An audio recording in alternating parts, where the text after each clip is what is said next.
Hello, Assalamualaikum. First of all, I'd like to thank Kamelia Co and also Dr. Amin for providing me this opportunity to speak on this stage, especially after the esteemed panelists of today have spoken so very well based on the area of expertise. So my role here, I think, is not to kind of provide a summary because I think that will not do justice to the very deep insights that the speakers have provided today, which I think we can all definitely benefit from. But I think my role here, and I would regret to say that I don't have slides. So I think you have to bear with just my voice to keep you entertained. But my role here is, I think, to share my own takeaways and to possibly to try to bridge certain connections between what was shared today. And this I shall do from what I'll consider a predominantly sociological perspective and understanding from my own training in Malay studies. And I think this reflection, as shall be done by my colleague Suraya tomorrow for tomorrow's session, would be very beneficial in helping us to recollect and also to collectively reflect on what has been shared today and what will be shared tomorrow.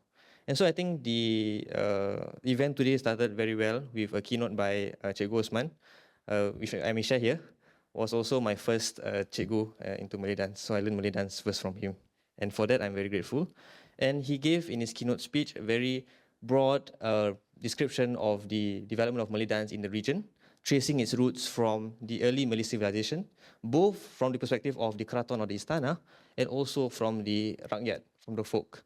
So the idea of dance coming from various sources, and especially within a cosmopolitan setting that Dr. Amin later mentioned, from communities that are in the Pesisiran. Right? We have to understand that the Pesisiran communities have various cosmopolitan interactions with those who move in and out of the region. And this is the particular setting that has resulted in the development of a Malay dance that is so colorful and so broad today.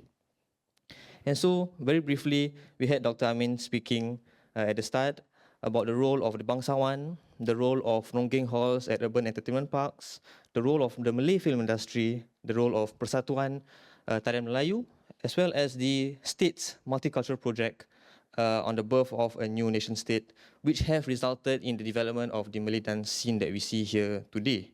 And then after that, we had Dr. Madia, who shared with us very generously on the Silek as a Minangkabau martial arts tradition, and we were to apply certain sociological frameworks towards the sharings that she graciously shared with us. I think we can see Silat as a martial arts activity, not just for martial arts, but as a ritual, a sociological ritual in itself, with its own artifacts.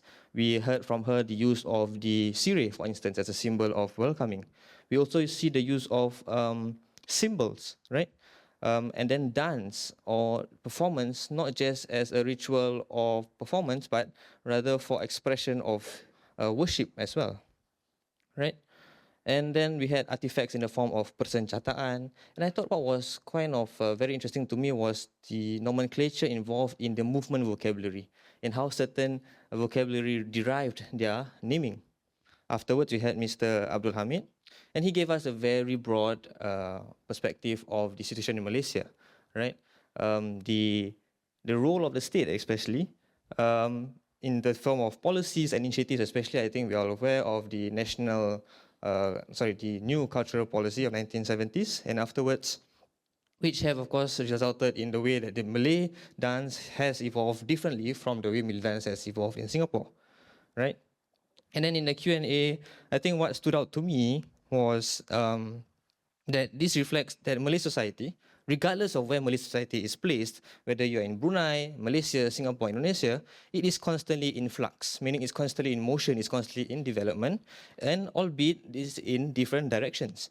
But of course, these different directions should not be seen as something that is difficult or a challenge to be overcome, but rather it's something that is natural, that has arisen out of our historical context, in that with the shift of paradigm from kerajaan to the rest of nation states such as Brunei, Indonesia, and so on and so forth, of course, naturally, then we embark in different directions due to the interest of our own separate nation states. But that does not mean that one is more right than the other, but it's just that we have to work with different things at the moment.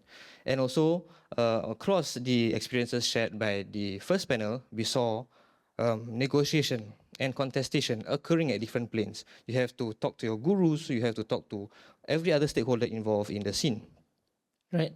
And then the idea of particularity and universality, and like what Madam Som Said rightly mentioned earlier, the idea of ronggeng, right? The fact that it might refer to the same thing, but the fact that we have different nomenclature is a result of different societal contexts. And then we move on to the second panel of turning research into artistic output, which I feel is something that we tend to not give a premium to today. We had Mr. Norisham at the start sharing more about how he has attempted to integrate the Laban movement analysis into the pedagogy of Radai Minangkabau, using the concepts of space, time, weight, and flow. And I feel this is a very important endeavor because, especially in Singapore, I would suspect it's not the case in Malaysia and Indonesia, but in Singapore, dance or the arts industry for that matter is not given much recognition, right? In Singapore, we tend to value maybe STEM, engineering, and so on and so forth. And so I think Mr. Norisham's work and others like him in the industry is necessary in formalizing some form of dance pedagogy, which will then give it due recognition to dance as an area of study in its own right. And in so doing, it can fight against what we consider dominant societal expectations of career and education pathways. Then we had Mr. Hafzal sharing about his different role to him at least from his own experience, the different stakeholders such as master teachers and facilitators, and especially those of the new generation like himself.